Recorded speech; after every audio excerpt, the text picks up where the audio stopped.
Letala bodo med izvajanjem akcije letela z več letališč v Sloveniji, tudi iz Prečne.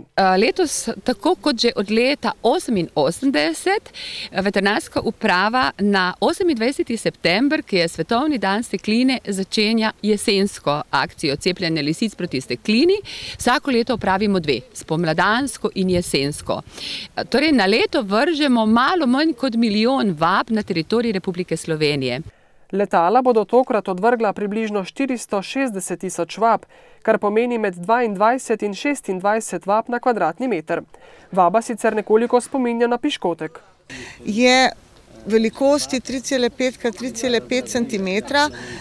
Mi rečemo tako delovno piškotek. Ta uvoj, ki mu rečemo piškot, je seveda mešanica različnih mok, med njimi prevladuje ribja moka. Pod tem uvojem je kapsula, v njej je oslabljen virus stekline v tekočem stanju, močno zaščiten z folijo in kapsulo.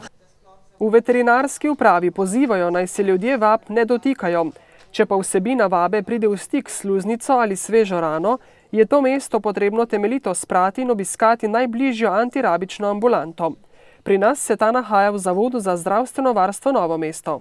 Opozarjamo ljudi, da naj s tem previdno ravnajo, oziroma če pridejo v stik s tem cepivom v vabi, da se oglasijo pri nas in da izvedemo praktično enak postopek, kot bi pri ugrizu živali.